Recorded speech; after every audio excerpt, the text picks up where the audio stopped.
Salut, chers internautes, chers membres de l'Institut du monde agricole. J'espère que vous allez très bien. Je réponds au nom de M. Mardoché Tchoblé, un agroéconomiste. Et comme je le disais toujours, à chaque fois j'essaie de répéter pour pouvoir permettre aux nouveaux de connaître qui je suis et quel est l'objectif de notre chaîne Institut du monde agricole. L'Institut du monde agricole, notre objectif, c'est le développement durable de l'Afrique. Et nous, on a compris que pour le développement durable de l'Afrique, alors développons maintenant le secteur agricole. D'accord? D'où l'Institut du monde agricole. Donc, nous sommes là pour la production, la transformation et la commercialisation des produits agricoles, d'accord? C'est-à-dire l'agriculture et l'élevage. Donc, je suis le directeur de l'Institut du monde agricole. Et comme je le disais, je suis un agroéconomiste. Quand je dis que je suis un agroéconomiste, vous devez savoir euh, la, la dite profession, quel est réellement le contenu. D'accord? Et Mardoché Tchobli, dont je suis un spécialiste de l'économie agroalimentaire, d'accord? Et du développement en milieu rural. Donc, c'est ces qualités-là qui m'ont permis de créer l'Institut du monde agricole. Et nous sommes en train de faire l'effort pour que l'Institut là soit reconnu partout en Afrique et dans le monde entier. Euh, J'étudie sur les aspects économiques, les problèmes agricoles et agroalimentaires liés à la production, à la transformation et à la commercialisation des produits de la ferme. Est-ce que vous comprenez ce que je suis en train de dire? Donc voilà, vous voyez que la mise en place de l'Institut du monde agricole est très, très capitale.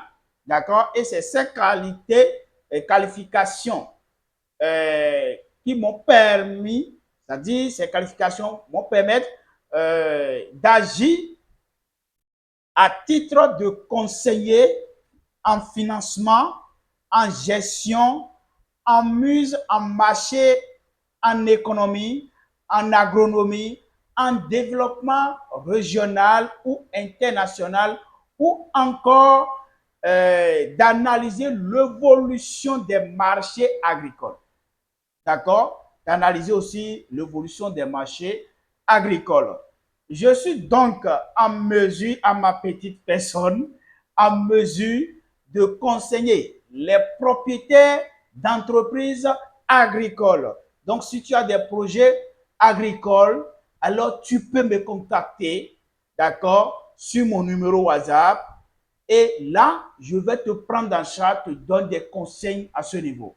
Parce que avant d'entreprendre quelque chose, il faut avoir des conseils, des spécialistes du domaine.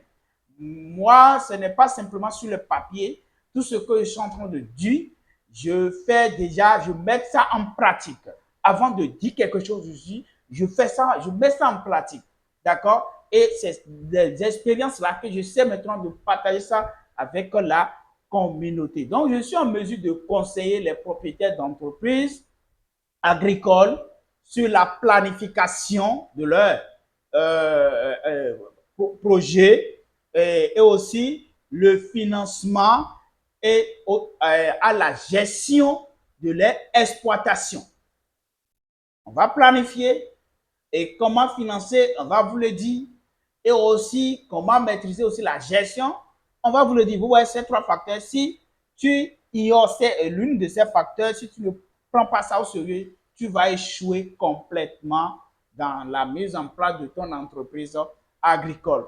Donc, si tu me contactes, je vais te prendre en charge et on va t'aider à réussir à ton projet. Et je peux analyser les dossiers de financement, d'accord, présentés par les propriétaires d'entreprises agricoles et et aux organismes prêteurs.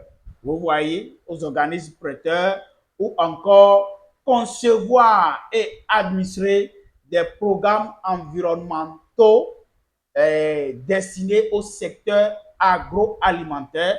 Là, les crédits agricoles, assurance agricole, etc. Ce que vous connaissez déjà dans ce domaine. D'accord? J'ai également la possibilité de participer à des projets de développement dans les pays au tiers-monde. Donc, tout ce que je suis en train de vous dire là, c'est ça qui m'a permis maintenant, tous ces facteurs, c'est sur ça que je me suis basé pour créer l'Institut du monde agricole. Et l'Institut du monde agricole, c'est une école. D'accord? C'est un centre de formation.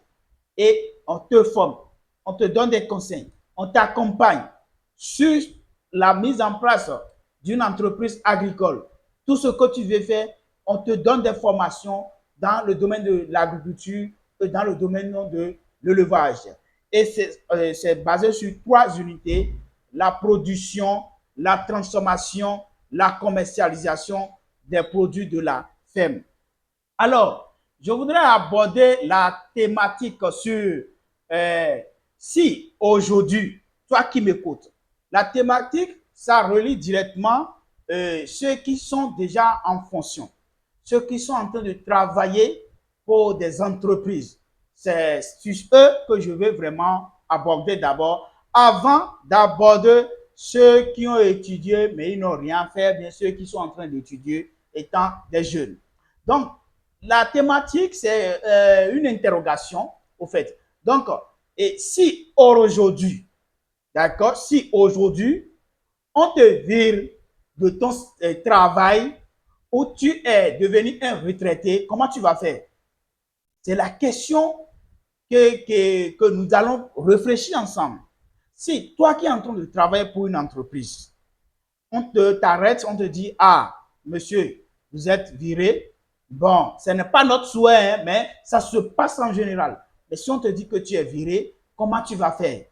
Et ou bien, ce que tu es en train de là où tu es en train de travailler, si c'est dans la fonction publique, l'État te donne des retraites forcées parce qu'aujourd'hui, les choses sont de telle sorte que le gouvernement, ça dit, il te donne des retraites ça dit, ils ont des difficultés pour la gestion, donc ils risquent simplement de donner des retraites. Et les gens partent directement en retraite forcée. D'accord? Donc, et si tu te retrouves dans ce cas, comment tu vas faire? D'accord? Comment tu vas faire? C'est une interrogation que nous allons réfléchir ensemble. Comment tu vas faire? D'accord? Et là, je suis en train de travailler sur l'équation isocèle dans l'invertissement. Je dis bien le triangle isocèle dans l'invertissement. C'est-à-dire quoi? Le triangle isocèle, c'est un triangle que je suis en train d'élaborer. Et il y a le côté A, le sommet A est destiné pour le travail. D'accord? Là, tu as ceux qui sont là sont en train de travailler. Le côté B, c'est-à-dire tu as déjà ton salaire, le salaire. Le côté C, c'est-à-dire tu vas faire les dépenses. OK. Tous ceux qui sont en train de travailler aujourd'hui, même si tu ne travailles pas, tu vas faire les dépenses. Mais ceux qui sont en train de travailler, nous sommes en train de faire des dépenses. Maintenant, on a constaté qu'à chaque, c'est-à-dire à chaque moment, à chaque année, les choses augmentent. Les dépenses augmentent.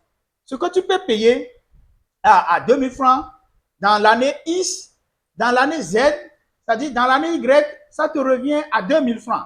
Et à chaque fois, les prix des matières premières augmentent. Donc, les dépenses augmentent. Est-ce que lorsque les dépenses sont en train d'augmenter, est-ce que les salaires aussi augmentent? Point d'interrogation. Non. D'accord? Alors, mais comment nous allons faire pour pouvoir résoudre ce problème des dépenses? Là, nous allons penser maintenant au salaire. Donc, c'est là que je suis en train de dire, comment tu vas faire si tu es devenu un retraité?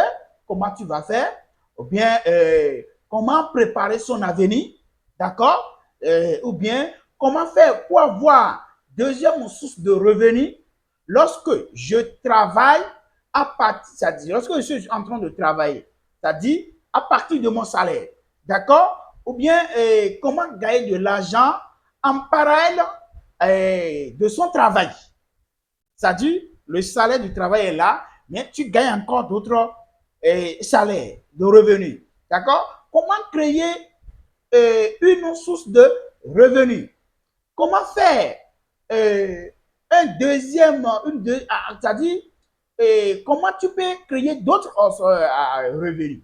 Donc, c'est les questions qui sont liées maintenant à notre thématique. Si aujourd'hui, on m'évite de mon travail, ou bien je suis devenu un retraité, c'est-à-dire si on me dit hey, ton travail s'est arrêté aujourd'hui, d'accord? Ou bien je suis devenu un retraité, mais comment je peux faire? Donc, voici les questions qui sont liées à notre thématique.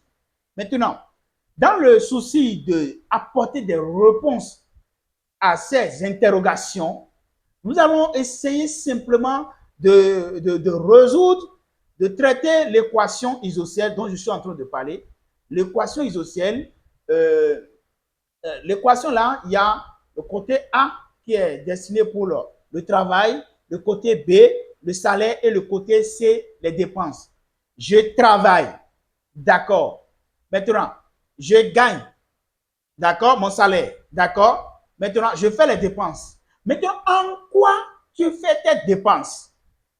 C'est là que beaucoup, aujourd'hui, moi, je rencontre des vieux, des cadres qui sont des retraités ou bien qui leurs activités, ne marchent plus, mais ils ont construit des meubles, mais il y a parfois, je dis bien, 1 euro, bien 1000 francs CFA, bien one naira, c'est-à-dire un CD. Bon, c'est-à-dire, ça les pose de problème d'en avoir. Ils ont des problèmes. Mais je me suis dit, mais ceux-là, ils vont te dire, dans l'année 2000, je gagne 1 million, 2 millions, 3 millions, les milliards, bon, tout ça là. Mais aujourd'hui, rien ne marche pour eux. C'est vraiment difficile pour nous, mes chers. C'est vraiment difficile pour nous. Donc, quand on rencontre ces personnes pour les conseiller, on a eu des difficultés à résoudre leurs problèmes. On a eu des difficultés parce que c'est des gens ils ont tombé et pour relever leurs défis, c'est complexe. C'est vraiment complexe plus que les mathématiques. D'accord? Donc, l'équation là, j'ai amené l'équation à travers notre triangle, d'accord, de 3 côtés, d'accord? Et c'est ça que nous allons résoudre. Maintenant, quand je travaille, je gagne mes salaires, je vais dépenser. Lorsque je suis en train de dépenser, il faut savoir que tu as un avenir et tu as une génération derrière toi. Tu as tes enfants, petits-enfants. Et si tu travailles bien aujourd'hui et tu gères bien ce que tu fais, ça dit eux, ils n'auront pas assez de problèmes. Mais si tu fais mal la gestion, mal dépensé, tu auras des problèmes après. Donc, à ce niveau, il faut que le salaire, tu travailles, le salaire que tu as là, même si tu peux épargner, tu peux faire l'investissement de 50% dans d'autres choses, alors tu peux créer d'autres sources de revenus. C'est pourquoi comment préparer son avenir et comment gagner de l'argent parallèlement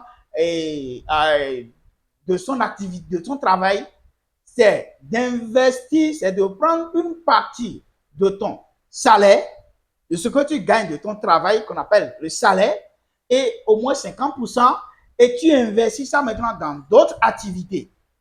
Et étant un agroéconomiste, qu'est-ce que je te conseille? C'est d'investir maintenant dans le monde, dans le secteur agricole.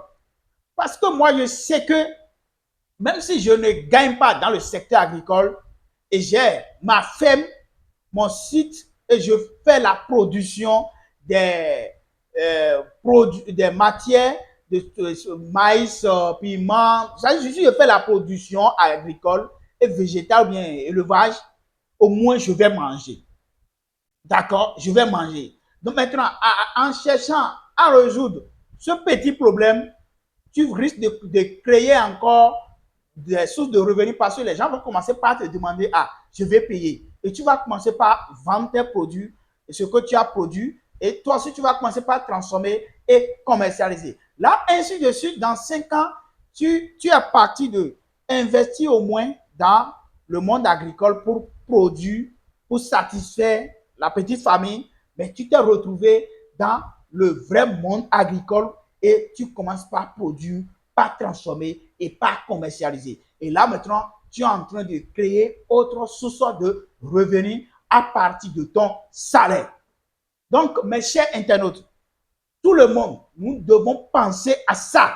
Sinon, le problème du chômage qu'on est en train de le dire aujourd'hui, vous croyez que c'est quelque chose qui aura des... Je dis bien que nous sommes en train de pallier au chômage à chaque fois. Les gouvernements, ils pensent comment résoudre le problème du chômage. Mais tout le monde est toujours à l'étape A. Sauf ceux qui ont pris leur destin en main, ceux qui sont en train de travailler, ceux qui ont créé quelque chose. Donc là, il faut monétiser une activité liée à votre entreprise. Ce que tu es en train de faire là, il faut créer une activité, d'accord? Et développer un projet parallèle durant vos moments libres. C'est-à-dire, lorsque tu es en train de travailler, il faut créer quelque chose dans les heures de repos. Il faut créer, même si c'est un jardin, il faut créer, même si c'est sur 50 mètres carrés, il faut créer quelque chose. Il faut faire l'élevage. Même si tu n'as pas les moyens, il faut payer les poulets locaux et tu les développes, ainsi de suite. Là, tu vas t'en sortir après. Tu vas créer autre source de revenus. D'accord? Selon vos disponibilités. Ou encore concrétiser une opportunité en lien avec votre passion. Parce que dans la vie, tout le monde a une passion. Moi, j'aime tel poulet. Moi, j'aime mon escargot. Moi, j'aime les grenouilles. J'aime les vers de terre. J'aime l'agriculture. C'est une passion. Donc, tu vas investir maintenant dans ce que tu aimes. D'accord? Moi, je connais les gens. Nous, on fait l'élevage du serpent, par exemple. D'accord? L'élevage du serpent. Mais il y a des gens, eux, serpent, c'est leur premier ennemi. Nous, on fait l'élevage des escargots. Il y a des gens, l'escargot, c'est leur ennemi. Il y a des choses qui sont des recherches cachées en Afrique et c'est-à-dire, on se laisse manipuler par les occidentaux. Excusez-moi. D'accord? Parce que j'ai plusieurs personnes qui sont sur ma chaîne. Mais eux aussi le savent. Ceux qui sont dans d'autres continents, ils savent très bien de quoi ils survivent là-bas. De quoi ils vivent là-bas, ils le savent. Parce que le monde de là-bas est vraiment risqué. Donc, il faut penser à investir sur l'Afrique. Mais si eux, ils sont en développement aujourd'hui, c'est parce qu'ils ont exploité l'Afrique. Ou bien, ce n'est pas que je suis en train de faire de la dictature, hein. Ce n'est pas que je suis en train de faire de la politique, hein, excusez-moi. Mais psychologiquement, on a compris que les Occidentaux, les Européens, les Américains, eux tous, ils ont leur base, ils ont leurs entreprises et ils font des exploitations et ils exploitent des choses en Afrique. Mais c'est grâce à ça, ils sont toujours en développement. Mais nous, on est toujours sous-développés. Vous imaginez, c'est pourquoi moi j'aime bel et bien mon cher président, le président du Burkina Faso. D'accord? Vraiment, j'aime bien quand j'écoute bien ses analyses. Vraiment, ça me va. Je ne parle pas en politique, hein, mais ça me va vraiment droit au cœur. Parce que vous avez dit que nous sommes, on ne peut pas se développer. C'est une manière qu'on ne peut pas se développer. Mais vous continuez toujours d'exploiter des choses ici, de ramener des choses ici et vous partez là-bas. Maintenant, ce qui est bizarre pour nous les Africains est que ils exploitent les choses et ils nous ramènent ça et on achète ça plus cher. Et c'est ça que tout le monde aime. Et ce que nous pouvons développer nous-mêmes, exploiter nous-mêmes pour consommer, on dit non, moi je vais made et Chine, made France, made Amérique et l'habit que tu vas porter, même chaussures que tu vas porter, on dit non, moi je vais tant. Oh, tout ce que tu es en train de regarder là, c'est nos matières premières, ils ont exploité, ils ont en train de... Donc, tout ce que je suis en train de dire par là, je dis que je ne parle pas de la politique, je ne suis pas un politicien, mais je suis en train de donner des explications comment nous pouvons prendre nos destins en main pour développer notre continent. On a la terre. D'abord, chez nous, il ne pleut pas, il n'y a pas de neige, on a la terre, on a le climat là. Même si le climat change, c'est parce que c'est en construction des exploitations que les gens sont en train de faire. Sinon, quand vous avez source d'eau, on a assez de sources d'eau, vous pouvez exploiter et gagner simplement. Donc, moi, après mes analyses, j'ai compris que nous avons notre continent a beaucoup de potentialité et on peut le développer. Mais c'est la prise de la conscience. C'est de savoir que oui, tout ce que je peux manger, je vais produire moi-même. Ce que je vais porter, je vais produire moi-même. Ça dit, je vais produire tout moi-même. Et là, je vais gagner. Je vais gagner. Donc, l'équation du triangle des trois côtés, voilà comment nous pouvons résoudre. C'est investir dans des secteurs que j'aime, dont je suis en train, parce que tu ne peux pas être quelqu'un dans la vie et toi, tu n'as pas une passion, tu n'as pas des projets. Non, si tu es comme ça, alors tu es en, tu es, si vraiment l'Afrique, si je sais bien, si nous ne savons pas, il y a des petites choses que nous sommes en train de développer. Par exemple, le projet d'escargot dont je suis en train de parler depuis fort moment, il y a d'ici 5 ans ou bien 10 ans, je vous jure, les Européens, les Américains viendront maintenant s'installer en Afrique et développer ce projet. Et nous, on va payer ça chez eux. D'accord? Ils sont déjà en train de faire l'exploitation des poissons, que nous pouvons le faire personnellement, de la banane, de beaucoup de choses, tomates. Et ils sont en train d'exploiter ça maintenant. Et ils transforment ça, et ils nous vendent ça. Et nous, on achète ça cher. Et c'est ça que tout le monde court derrière. C'est ça que je veux. Quand tu demandes quelqu'un que tu vas manger quoi, il va dire, je vais manger shawarma, je vais manger pizza, je vais manger ci. Et tu ne peux pas, on peut pas dire, non, je vais manger à Tchèque, je veux manger la pâte rouge, la pâte noire. Non, je veux prendre avec piment, des tukutu, Non, tu ne veux pas entendre ça. Alors, avec ça, comment on peut se développer? Donc, il y a réellement un grand problème qui se pose au niveau de notre mental. Donc, nous devons comprendre que si je suis en train de travailler, je dois maintenant utiliser mon maigre salaire pour créer quelque chose et diminuer mes dépenses. D'accord? Dans des futurités. Au lieu de prendre des salaires pour organiser des funérailles. Voilà. Ça fait l'une des activités qui ruine l'Afrique. Le funérailles, des enterrements, on dépense des millions, des milliards pour enterrer quelqu'un. Or, la personne est vivante, tu n'as même pas lui donné 100 000, mais tu peux dépenser 1 million, 1 milliard pour des activités liées aux obstacles. Vous voyez que ça, et tout le monde sait que samedi, c'est quoi? C'est la fête. Et la mort aujourd'hui, nous on célèbre la mort en Afrique, c'est la fête. Est-ce que vous avez jamais vu que les Blancs sont en train de célébrer la mort? Non, ils sont conscients. Ils savent ce qu'ils sont en train de faire. Donc, à ce niveau, nous devons penser, investir nos maigres salaires pour créer quelque chose. Maintenant, créer quelque chose, c'est ce que c'est dans ce que tu aimes. D'accord? Maintenant, comment créer quelque chose? Moi, je te conseille d'aller dans le monde agricole parce que il n'y a pas ce jour où tu vas te parler du monde. Si tu es vivant, tu dois manger. Si tu manges, donc tu es déjà dans le monde agricole. Donc, il faut investir dedans. Donc, c'est ça que je te conseille. Maintenant, dans quoi? C'est en agriculture ou bien en élevage. C'est là maintenant, tu nous contactes et on te prend en charge, on travaille avec toi, on te forme et tu pourras maintenant décider de prendre quelque chose en main. Alors, donc voilà un peu ce que je suis en train de dire par là. Donc, étant un agroéconomiste, je vous conseille d'investir dans le monde agricole, c'est-à-dire dans l'agriculture et l'élevage. Et là, je vais vous faire une formation sur la production, la transformation et la commercialisation des produits de la ferme. Nous avons la terre, d'accord? Nous avons la terre. Alors, nous pouvons développer notre continent facilement.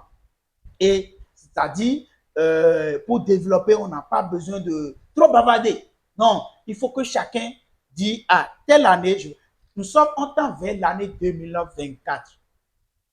Qu'est-ce que tu as créé dans l'année 2024? Mais tu dis que ça ne va pas, ça ne va pas, ça ne va pas. Tu crois que le président, les présidents, eux, viendront développer quelque chose à ta place? Non. Non. Tout ce que nous, on les emploie, c'est de nous aider pour que le marché marche bien, pour qu'il n'y a pas assez d'impôts. Non, c'est tout ce qu'ils peuvent faire pour nous. Mais ils sont en train de construire les voies et aujourd'hui, à l'accès aux fermes, ce n'est plus compliqué comme avant. Donc, c'est là ce que nous pouvons... Mais toi, tu dois développer quelque chose. Qu'est-ce que tu as développé dans l'année 2024? Maintenant, qu'est-ce que tu es en train de préparer pour l'année 2025? Je vais revenir sur ça. Alors, donc, l'objectif, c'est-à-dire qu'il contribue à la sécurité alimentaire, à la nutrition et à la réduction de la pauvreté. C'est l'objectif fort de l'Institut du monde agricole et aussi à la croissance économique. Et grâce à l'adoption des meilleures pratiques, le secteur a la capacité de réduire ses impacts environnementaux et devenir plus efficient dans l'utilisation des ressources. D'accord? Et c'est de là que je vous conseille l'élevage et l'agriculture. Est-ce que vous comprenez? C'est de là que je vous conseille l'élevage et l'agriculture. Parce que l'élevage et l'agriculture sont porteurs de croissance économique. Je suis un agroéconomiste. Donc, ils sont porteurs de la croissance économique et donc de réduction de la pauvreté par le biais de niches de croissance qui sont des filières les plus porteuses pour assurer la croissance au niveau du sous-secteur de l'élevage et de l'agriculture. Alors, tu vas y penser à ça. D'accord? Et là, nous avons 4 facteurs de production. Il y a la terre. Est-ce qu'en Afrique, nous n'avons pas la terre? Nous en avons. On a la terre et c'est vraiment riche. D'accord? C'est vraiment riche. On peut faire la production biologique. On n'a pas besoin d'utiliser les engrais chimiques parce que c'est ça qui nous crée maintenant assez de AVC. Quelqu'un meurt, AVC, AVC, AVC. C'est parce que on aime trop les choses, les OGM. Les OGM, on aime ça trop. Mais on peut produire biologique, faire la production biologique. Et c'est ça, moi, mon objectif. J'aime pas consommer les choses qu'on produit avec des engrais chimiques. Non, non, non. Nous avons des matières qu'on peut regrouper pour composer nos engrais biologiques pour pouvoir régler les problèmes de production accroître. Aujourd'hui, c'est ça qui est beaucoup conseillé. Et si tout le monde peut commencer par consommer localement, biologiquement, je pense que nous allons réduire le taux de mortalité que nous sommes en train d'enregistrer à chaque jour. Et quand on est en train de réduire le taux de mortalité, on est en train de réduire les dépenses qui sont liées maintenant aux obstacles, comme j'ai déjà dit ça. Donc, il ne faut pas dire que M. Madoshi est venu en train de dire qu'on ne va pas investir dans... Non, l'obstacle, c'est rien. L'enterrement de quelqu'un, est-ce que c'est quelque chose de compliqué? La personne meurt. Ah, on lui rend hommage et vous allez payer maintenant ce cueil, l'enterrer. La terre va retourner à la terre. C'est fini. Mais préparer les bœufs, faire ci, faire ça, tout ça, c'est des dépenses inutiles. D'accord? Donc, il y a la terre et nous en avons. Le travail, d'accord? Il faut travailler. Il y a la terre là, il faut travailler. Donc, ce n'est pas pour les paresseux. D'accord? Tu dois aimer la terre, donc il faut travailler. C'est le travail. Et il y a aussi le capital. Le capital, c'est le minimum que tu gagnes. Il ne faut pas attendre que c'est ton oncle qui va t'envoyer de l'argent depuis la France ou bien c'est l'État qui va te financer d'abord avant que tu vas développer ce que tu peux développer. D'accord? Je profite par là pour demander à nos chers grands frères, chers parents qui sont dans l'autre continent et qui gagnent un peu et ça va mieux pour eux. Je demande aussi à nos politiciens de créer des entreprises agricoles afin de permettre à nous jeunes de gagner un peu dedans pour pouvoir satisfaire nos besoins fondamentaux. Sinon, ça ne va pas. Ça ne va pas, les amis. Donc là, il y a aussi le capital et aussi l'entrepreneuriat. l'entrepreneuriat. Parce que tu peux avoir la terre et tu peux travailler sur la terre et tu peux avoir le capital. Mais si tu ne maîtrises pas aussi l'entrepreneuriat, tu ne pourras jamais réussir à ton projet. Donc, ces 4 facteurs-là, vous devez les garder. J'ai déjà dit la production, la transformation et la commercialisation. Je suis revenu, je viens de le dire, il y a la terre, le travail et le capital et l'entrepreneuriat. D'accord? Donc, les terres font référence aux ressources naturelles. D'accord? C'est-à-dire, quand je dis les ressources naturelles, il y a la terre là, il y a source d'eau, les choses qu'il faut pour construire, pour faire les bâtiments, pour installer des choses. L'ensemble, c'est les ressources naturelles. Donc, il y a la terre. Tandis que le travail est le travail, je dis bien, tandis que le travail est le travail qui va à la production. Et quand vous avez la production, vous pouvez transformer votre produit pour commercialiser et avoir de revenus. Parce que si tu produis, si tu ne transformes pas, tu ne vas pas beaucoup gagner. D'accord? Alors, et c'est là que je développe 3 grandes équations. Il y a l'équation globale, production, transformation, commercialisation égale or. C'est-à-dire, je produis, je transforme ce que je produis et je commercialise, je vais gagner de l'argent. Il y a d'autres, eux, ils vont produire et ils vont commercialiser. Quand je fais le champ de bananes, je fais la récolte, je vends mes bananes. Maintenant, je peux rester là. Maintenant, il y a d'autres, eux, c'est la transformation et la commercialisation. Lui, ne veut pas s'intéresser à la production, mais lui, il a payé maintenant chez le producteur pour transformer. Donc, lui peut transformer maintenant la banane en d'autres choses, sous forme d'autres choses, et pouvoir commercialiser. Donc, ça fait les 3 grandes équations sur lesquelles je suis en train de développer mes différents projets. Donc, là, il y a le travail est le travail qui va à la production. Parce que quand vous travaillez bien, vous aurez la production. Et le capital est les outils et les bâtiments utilisés pour produire les choses. Parce que tu ne peux pas produire en l'air. Et l'entrepreneuriat en question est le savoir-faire. Le savoir-faire. Et là, je vais vous dire quelque chose. Il y a le savoir-faire, le savoir-vivre et le savoir-être. C'est le savoir-être qui va te permettre de décider quelque chose. Et maintenant, le savoir-faire va te permettre de faire quelque chose. Et maintenant, le savoir-vivre, comment vivre de ce que je suis en train de produire. Donc, l'entrepreneuriat est le savoir-faire pour le mettre en place, pour mettre en place ce que tu veux faire.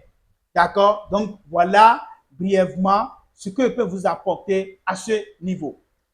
Je vais vous compléter quelque chose. Parce que dès déjà le début, j'ai déjà dit que je suis en train de parler de ceux qui sont en train de travailler au niveau de l'équation. Au niveau du triangle. Quand on est en train de résoudre l'équation, j'ai déjà dit, c'est ceux qui sont en train de travailler. Parce que si tu ne travailles pas, tu n'auras pas de salaire. Maintenant, nous avons combien de personnes qui sont en fonction aujourd'hui? Point d'interrogation. Nous avons combien de personnes qui sont recrutées par des entreprises privées et aussi des entreprises publiques? Point d'interrogation. Le taux de chômage dans chaque pays, c'est combien? Point d'interrogation. Donc, à travers tout cela, nous avons compris que nous avons encore d'autres problèmes. Voilà qu'on a conseillé ceux qui sont en train de travailler d'utiliser au moins une partie de leur salaire pour dépenser le minimum dans des dépenses très simples et aussi investir aussi une partie dans le monde agricole pour pouvoir créer d'autres sources de revenus. Maintenant, ceux qui n'ont rien fait, ou bien ceux qui sont en train de travailler ceux qui sont en formation, ceux qui sont dans des universités, ils sont en train d'étudier. Quel est leur avenir? Par exemple, moi, j'ai étudié, d'après mes études universitaires, j'ai décidé de travailler sur le monde agricole. C'est pourquoi j'ai fait l'économie et je travaille aussi dans l'agronomie. Voilà pourquoi je suis un agroéconomiste. D'accord? Maintenant, je ne peux pas dire qu'aujourd'hui, je suis en train de travailler pour quelqu'un. Non, je fais les choses moi-même. D'accord? Et c'est dans ça que je suis en train de survivre. Maintenant, il y a d'autres, ils sont en train d'étudier, quand tu rentres dans des universités, regardez, combien de diplômés licenciés, parlons d'abord de la licence universitaire aujourd'hui. Il y a combien qui sont là-bas, qui sont sur les bancs encore, et il y a combien qui sont dans la vie active, mais ils ne font rien. Regardez autour de vous, vous connaissez très bien. D'accord? Maintenant, combien ont eu le master?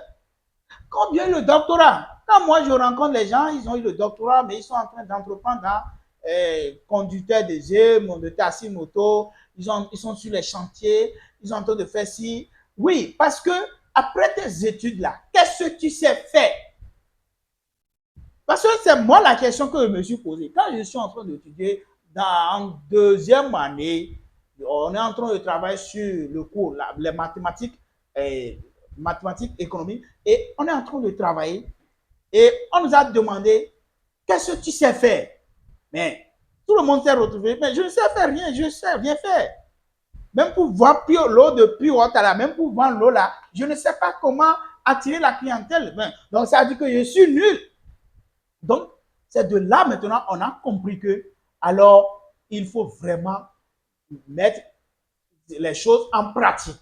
Donc, c'est là, nous, on a commencé par développer nos facultés et on a continué comme ça. Donc, chers tous, savez-vous que le chômage n'a pas encore réellement commencé? Ça, c'est notre thématique numéro 2. C'est des interrogations.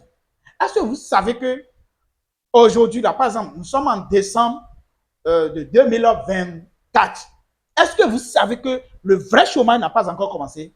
Ça n'a pas encore commencé parce que au lieu de faire les choses par nous-mêmes, non, on reste les bras croisés, rester dans les bureaux, dans des cravates, d'accord, climatisés, et attend que pour aller manger chez les Blancs, on porte les habits, on fait tout.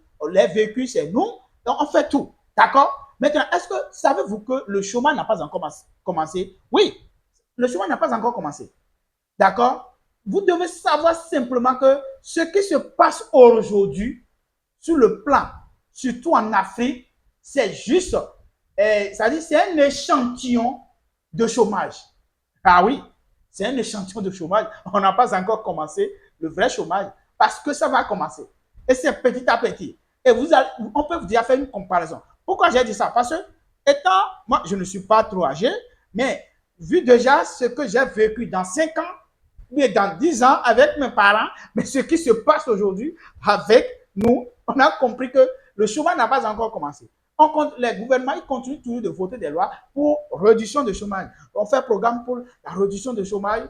Mais est-ce qu'ils arrivent à satisfaire? Non. Non. Par exemple, j'ai donné l'exemple du président du Burkina. Mais il demande à ses citoyens que chacun n'a qu'à commencer par produire, par entreprendre quelque chose, surtout la terre. Mais si on dit, si chaque président dit, ah, tout le monde, cultivons maïs, cultivons manioc cette année. Si on fait ça, vous croyez qu'on doit payer des maïs? Il y a des pays, on est en Afrique, on est obligé de payer de ces choses que nous sommes en train de citer chez d'autres personnes d'abord, sur d'autres pays, avant de manger. C'est bizarre, c'est vraiment grave. Donc, vous devez savoir que le chômage n'a pas encore commencé. C'est juste un échantillon que nous sommes en train de survivre. Et on est en train de crier, ça ne va pas, ça ne va pas. Mais vous devez savoir que on est dedans. Mais, et ça va toujours continuer comme ça. Ah oui, je vous assure. Parce qu'aujourd'hui, il y a combien de diplômés sans emploi? Maintenant, aujourd'hui, il y a comme sur le marché de l'emploi, il y a combien d'emplois? Vous imaginez, on risque de donner l'État risque de donner des retraites forcées à d'autres personnes. L'État n'a pas le choix. Vous voyez, ça dit, ça ne va pas. Donc, nous devons prendre conscience que nous sommes juste au début, c'est-à-dire le chômage même n'a pas encore commencé, mais nous sommes en train de vivre d'un échantillon que nous devons prendre conscience d'éviter que le vrai chômage même nous surcharge. Ah, d'accord? Parce que le vrai chômage arrive doucement, doucement, doucement. D'accord? Et les recruteurs ne lisent plus les CV. D'accord? Ils ne lisent plus les CV. Ce n'est plus bavarder, bavarder. Non. Qu'est-ce que tu sais faire? D'accord? Tu sais faire quoi? Tu sais produire quoi? Tu sais transformer quoi? Tu sais commercialiser quoi? C'est la meilleure des choses que nous devons chercher à le faire. D'accord? Donc, aujourd'hui, le vrai chômage arrive doucement, doucement. Et vous devez savoir que les recruteurs ne lisent plus les CV.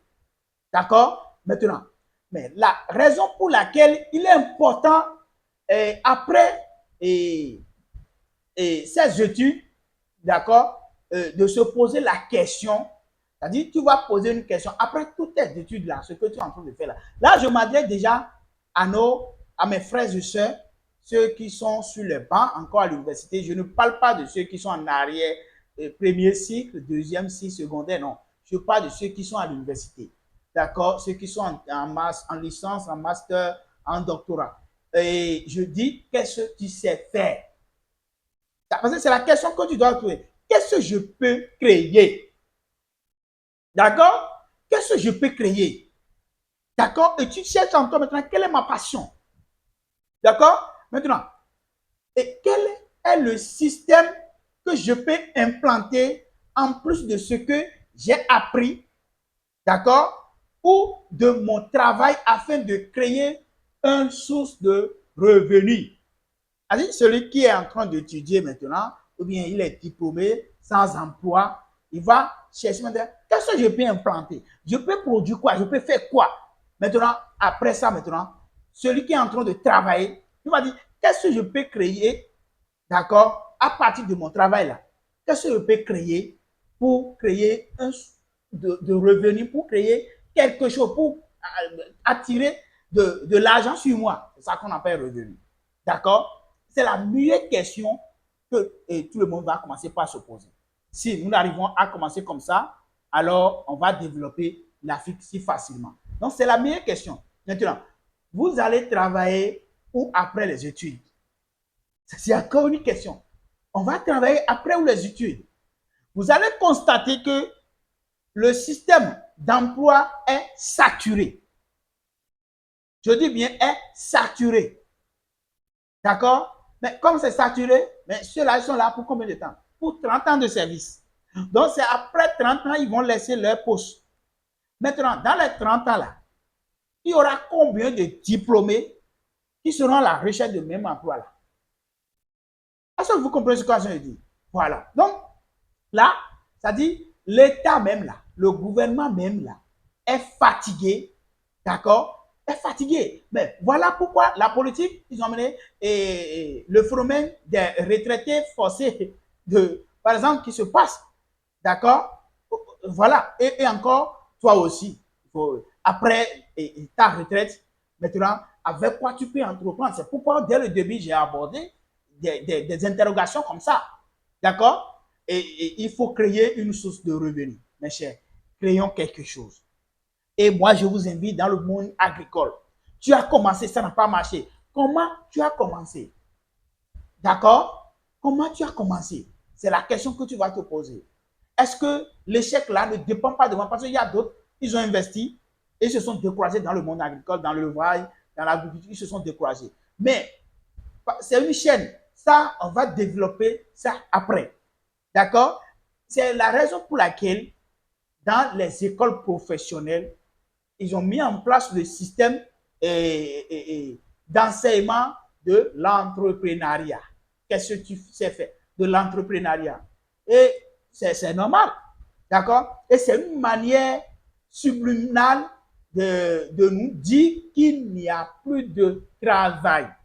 Alors, après la formation, lancez-vous dans quelque chose en fonction de votre milieu de vie. Chers internautes, vous voyez tout ce que j'ai dit là. C'est très, très intéressant. Alors, je veux vraiment que vous restiez ensemble avec nous, avec moi, pour qu'ensemble, nous allons développer les choses étape par étape. Et je profite par là. Si vous avez besoin d'une formation sur comment installer une ferme, je peux vous aider à le faire. Comment créer une source de revenus? En quoi tu peux le faire? On peut vous aider à reçu une formation dans ce domaine. D'accord? Et nous avons assez d'activités sur lesquelles nous sommes en train de travailler. Vous allez constater que sur ma page YouTube, je parle beaucoup plus de l'escargot parce que l'escargot fait partie de l'une des activités que j'aime beaucoup et que je suis en train, parce que dans toutes les activités, c'est une passion pour moi, pour les escargots, et que je suis en train de développer. Et tu le sais très bien. Alors, si c'est ton centre d'intérêt, abonne-toi à notre chaîne. Il faut rester ensemble avec nous. Et ensemble, nous allons développer le projet. Nous allons donner la visibilité. Nous avons grossi la communauté, l'Institut du monde agricole. Sur ce, je vous remercie beaucoup et bonne fin d'année 2024 et que le bon Dieu, celui qui nous a, c'est-à-dire celui qui est toujours avec nous, le Dieu, le créateur de la terre, d'accord, qui a mis déjà à notre disposition tout, qui nous donne la sagesse, qu'il reste ensemble avec nous pour que chacun puisse tracer un projet afin que l'année 2024, il commence par développer maintenant son projet. Alors, je vous remercie et à très bientôt. Merci beaucoup.